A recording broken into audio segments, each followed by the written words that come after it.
एक गांव में पुट्ठा नाम का एक आलसी गुस्सैल व्यक्ति रहता था। वैसे तो वो एक मजदूर था, लेकिन सिर्फ नाम का। पुट्ठा की पत्नी शर्मीली दूसरों के खेतों में काम करके घर का गुजारा चलाती थी। जून का महीना था।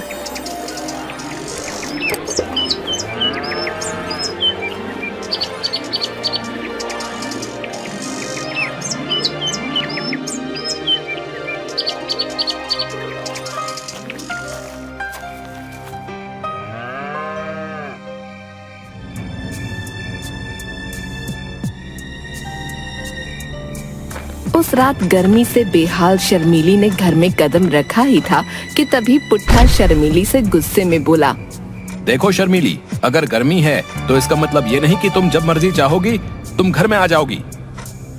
पुट्ठा की बात सुनकर शर्मीली का गुस्सा 7वें आसमान पर पहुंच गया। एक तो मेरा गर्मी के मारे बुरा हाल है, ऊपर से तुम काम धंधा कुछ करते नहीं हो। अगर इतनी गर्मी में पत्नी काम कर रही है तो उल्टा रौब झाड़ रहे हो। रोब नहीं झाड़ रहा शर्मीली, टाइम देखो, रात के 8 बज रहे हैं। ये कोई वक्त है घर आने का? पड़ोस की निर्मला ताई के घर पर थी, वहाँ कूलर की हवा खा रही थी, इसलिए आने में देर हो गई। तो फिर क्यों आ गई? कंबल ओढ़कर निर्मला ताई के घर पर ही सो जाती। देखो जी, मेरा दिमाग खराब मत करो। इसमें दिमाग खराब करने वाली बात क्या है? आजकल का माहौल देखा है कितना खराब है। निर्मला ताई का पति पूरे गांव में छिछोरेपन के लिए मशहूर है। तुम्हारी चिंता होती है मुझे। हाय हाय, अरे चिंता मैन, बड़ी चिंता करने वाले बने करते हो। इतनी ही अगर चिंता है तो कोई काम धंधा क्यों नहीं ढूंढ लेते? पत्नी काम करके पड़ोस में कूलर की हवा खा ले तो तुम्हें चिंता होती है। हर बात का उल्टा मत लिया करो शर्मीली।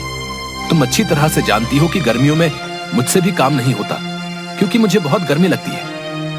आप तो अपनी बात मत ही करो जी, आपको तो सर्दियों में बहुत सर्दी लगती है, गर्मियों में आपको बहुत ज्यादा गर्मी लगती है, बरसात में तो ज्यादातर काम बंद ही रहते हैं। बस आपको तो पूरे साल निठल्ले बनकर घूमना है, पत्नी पर हुक्म चलाना है। तुम्हें पता है, मैं 3 घंटे से तुम्हारा इंतजार कर रहा हूँ। मुझे कितनी जोरों से भूख लगी है। तो ये बोलिए ना कि आपको भूख लगी है, इसलिए आपको पत्नी की चिंता हो रही थी। इतना कहकर शर्मीली ने टिफिन पुट्ठा की ओर बढ़ा दिया। ये लीजिए, आज मुझे सिर्फ दाल मिली है, यही खाकर गुजारा कर लीजिए। क्या दाल? लेकिन तुम तो कह रही थी कि बिरजू जमींदार के यहाँ पर आज दावत है, चिकन बना होगा। हाँ बोल रही थी, लेकिन उनके यहाँ मेहमान ज्यादा हो गए तो चिकन खत्म हो गया। हे भगवान, कैसे जानवर हैं, सारा का सारा चिकन खा गए। हाँ खा गए। और सुनिए, कल से आप खुद काम करोगे, मैं कल कहीं काम पर नहीं जाने वाली। अचानक ये कैसी बहकी बहकी बातें करने लगी तुम? देखो जी, आज खेतों में गर्मी की वजह से मेरी हालत खराब हो गई। एक तो हमारे घर में ना पंखा है ना कोई कूलर। पड़ोस की निर्मला ताई के यहाँ कितना बड़ा कूलर लगा है, तुम्हें पता है। लेकिन मेरी तो किस्मत ही फूटी है, मुझे एक निकम्मा पति मिला जो मुझे कूलर तो क्या एक पंखा तक लाकर नहीं दे सकता। पुट्ठा गुस्सैल स्वभाव का था। शर्मीली के कहने पर उसे काफी गुस्सा आ गया। तुम जरा सा काम क्या करके आती हो, मुझे जलील करने का कोई भी मौका नहीं छोड़ती है। जी, आपने बिल्कुल सही कहा। मैं खुलकर बोल रही हूँ कि मैं आपको इस वक्त जलील कर रही हूँ। जाइए, जाकर कुछ काम कीजिए। नहीं तो इस बार की गर्मी में तुम और कर लो।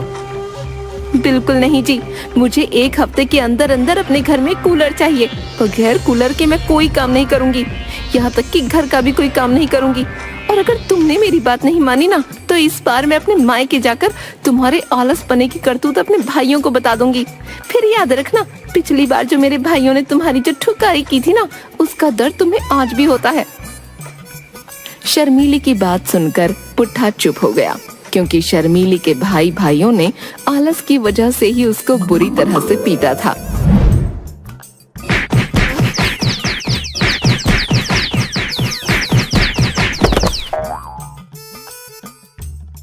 पुट्ठा रात भर सोचता रहा कि कूलर का इंतजाम कहाँ से होगा।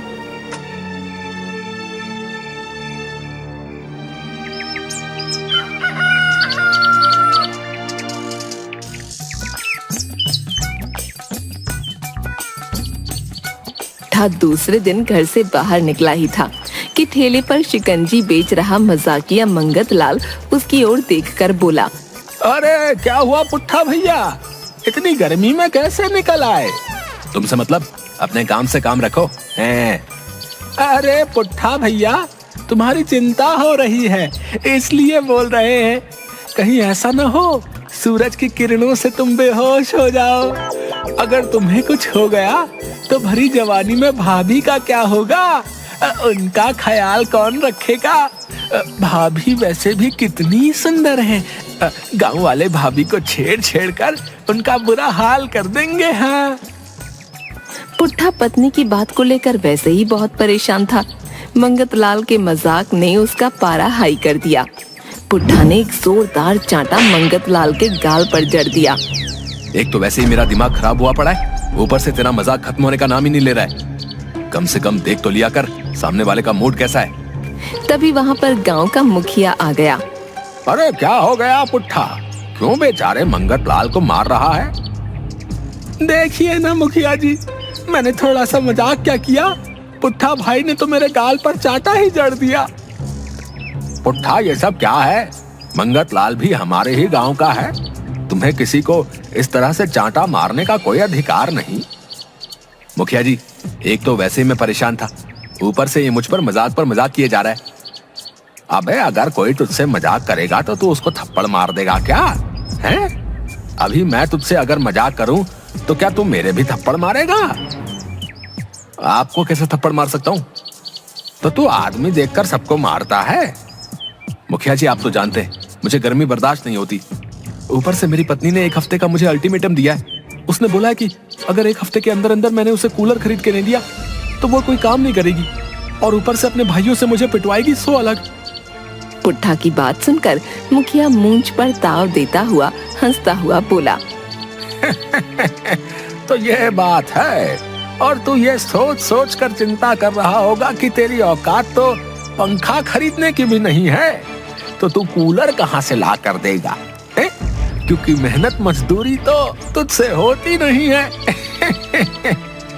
ऐसी बात नहीं है मुखिया जी, इस साल गर्मी ज्यादा पड़ रही, नहीं तो।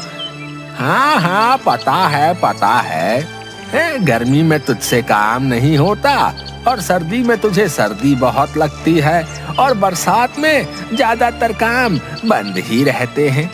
अरे तेरी ये नौटंकी बहुत ज्यादा पुरानी हो गई। वैसे तेरी पत्नी ने कुछ गलत नहीं कहा। आप तो गांव के मुखिया हैं, मेरी मदद करने के बजाय आप उल्टा मेरी पत्नी की तरफदारी कर रहे हैं। देख पुट्ठा, मैं अच्छी तरह से जानता हूँ कि तू कोई काम धंधा तो कर नहीं सकता। आधे घंटे अगर तू धूप में काम करेगा तो तुझे बेहोश होने से कोई नहीं बचा सकता।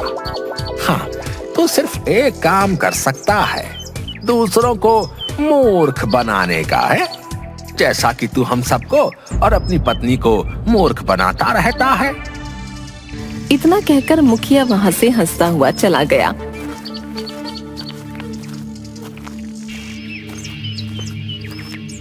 पुट्ठा एक पेड़ के नीचे बैठकर गहरी सोच में डूब गया कि तभी उसके कानों में एक आवाज टकराई। भगवान के नाम पे कुछ दे दे। पुट्ठा ने देखा तो उसके सामने एक भिखारी खड़ा हुआ था। अरे जा यहाँ से, वैसे भी मेरा बहुत ज्यादा दिमाग खराब है। अरे 1 रुपया ही तो मांग रहा हूँ। अरे बोला ना, जा यहाँ से। बहुत गुस्से में है, लगता है अपनी पत्नी की मार खाकर आ रहा है। अबे जाता है कि नहीं है? नहीं तो तू मार खाएगा। हाँ, लेकिन मार तो आज तेरी किस्मत में लिखी है। क्या बोला? भिखारी कहीं का है? बोल तो ऐसे रहा है जैसे कोई ज्योतिषी हो। मैं हाथ की लकीर देखकर भविष्य भी बता सकता हूँ। दिखा अपना हाथ, मैं बताता हूँ आज तेरी किस्मत में क्या है। पुट्ठा ने अपना हाथ भिखारी के आगे कर दिया। तेरे हाथ की रेखा बता रही है कि आज तू बहुत पिटने वाला है। पुट्ठा का पारा वैसे भी हाई था, उसकी बात से और ज्यादा हाई हो गया। लगता है तू बहुत ज्ञानी भिखारी है। हाँ, मैं बैठे बैठे ही हर किसी का भविष्य बता सकता हूँ। भिखारी ने ये कहा ही था कि पुट्ठा ने एक जोरदार चांटा भिखारी के गाल पर जड़ दिया। चांटा पड़ते ही भिखारी हड़बड़ा गया। ये क्या था भाई? इतना बड़ा ज्ञानी होकर भीख मांगता है। और तो और तू बैठे बैठे सारे लोगों का भविष्य बता सकता है। तो तूने आज अपना भविष्य नहीं देखा था कि आज तू ही पिटने वाला है, हैं? बोल। इतना बोलकर पुट्ठा उसे पीटने लगा।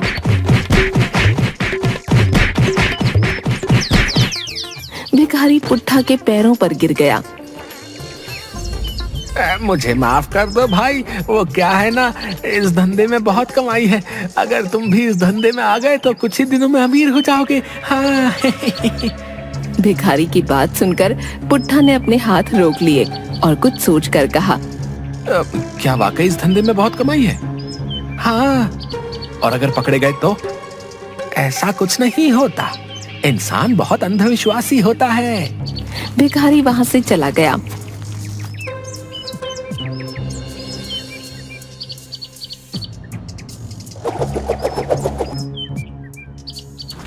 पुट्ठा एक भिखारी का भेष बनाकर दूसरे गांव पहुंच गया। तभी पुट्ठा की निगाह एक अच्छे मकान पर चली गई। उस मकान के बाहर एक बड़ा सा कूलर लगा हुआ था। पुट्ठा तुरंत उस मकान के दरवाजे पर पहुंच गया। भगवान के नाम पर कुछ दे दे बाबा को। पुट्ठा की आवाज सुनकर उस मकान से एक स्त्री बाहर निकलकर आ गई। आपको इससे पहले मैंने कभी नहीं देखा, लगता है नए नए भिखारी हुए हो। मूर्ख स्त्री, हम कोई मामूली भिखारी नहीं। हमारा एक पैर गांव में रहता है तो दूसरा पैर हिमालय में।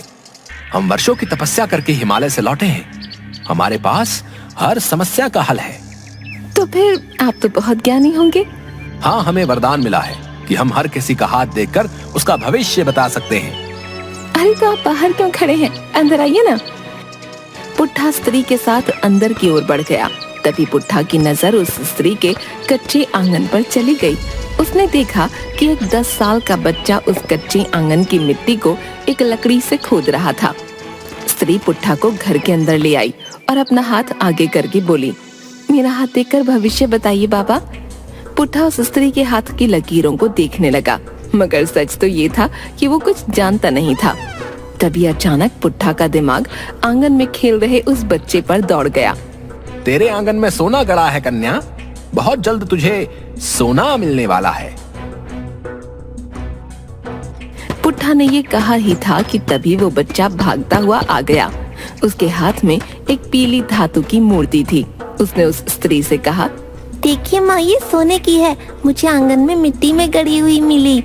पुट्ठा ये देखकर बुरी तरह से हैरान हो गया। उस स्त्री ने मूर्ति को पकड़ लिया और बोली, अरे यह तो वाकई सोने की है। बाबा, आप तो बहुत ज्यादा ज्ञानी हैं। आपके पैर मेरे घर में कितने शुभ हैं। आपने पहले ही बता दिया कि मेरी किस्मत में धन लिखा है और ऊपर से तुरंत मिल भी गया। इतनी स्पीड से तो काम कभी नहीं हुआ। इतना कहकर वो स्त्री ठंडा शरबत पुट्ठा के लिए बना लाई, मगर पुट्ठा के दिमाग में कुछ और ही चल रहा था। हमने कहा ना कन्या कि हम बहुत पहुंचे हुए बाबा हैं। हम पानी शरबत कुछ नहीं लेंगे, हम थोड़े अलग टाइप के बाबा हैं। मैं कुछ समझी नहीं बाबा। हम जब भी किसी का हाथ देखकर कुछ बताते हैं तो हम उसके बदले उसके घर की एक वस्तु ले लेते हैं, और अगर कोई हमें उस वस्तु को देने से इनकार कर देता है तो वो पूरी तरह से तबाह और बर्बाद हो जाता है। पुट्ठा की बात सुनकर वो स्त्री बुरी तरह से डर गई। बोलिए बाबा, आपको क्या चाहिए? हमें बस तुम्हारा ये कूलर चाहिए ताकि हम इस कूलर को गरीबों में दान कर सके। उस स्त्री ने खुशी से पुट्ठा को कूलर दे दिया। पुट्ठा कूलर को ठेले में लगवाकर अपने घर ले गया। कूलर देखकर पुट्ठा की बीवी बहुत ज्यादा खुश हो गई। उसने तुरंत कूलर स्टार्ट कर लिया और कूलर के सामने बैठकर ठंडी हवा खाती हुई बोली, कहीं मैं कोई सपना तो नहीं देख रही ना? पुट्ठा, ये सपना नहीं है प्रिय, सच है ना? ठंडी ठंडी हवा में कितना आनंद आ रहा है। देखती जाओ प्रिय, आज तो मैं कूलर लेके आया हूँ, कुछ दिनों बाद मैं एसी भी लगवा लूंगा। हाँ। पुट्ठा ने ये बात बोली ही थी कि तभी उसके घर में 3-4 दूसरे गांव के युवक घुस आए और साथ में गांव का मुखिया भी। उनमें वो भिखारी भी था। तभी उन युवकों में एक युवक पुट्ठा की ओर देखकर बोला, हम उस स्त्री के देवर हैं जिनके घर पर तू ठगी करके आया है। नकली भिखारी, जो सोने की मूर्ति बच्चे को मिली थी। जब हम उस सोने की मूर्ति को सुनार के यहाँ पर ले गए तो उसने बताया कि वो दरअसल पीतल की है। और उस पर सोने का पानी चढ़ा हुआ था। वो तो भला हो इस भिखारी का जिसने हमें तेरे बारे में सब कुछ बता दिया। क्या तो ये कूलर तुम लोगों को धोखा देकर लाए हो? हाँ शर्मीली, मैंने इस मूर्ख से ये क्या कह दिया कि तुझे मूर्ख बनाना आता है, कि उस बात को गंभीरता से ले गया। तभी एक युवक गुस्से से बोला, देखते क्या हो, मारो इसको। सारे के सारे युवक पुट्ठा को पीटने लगे।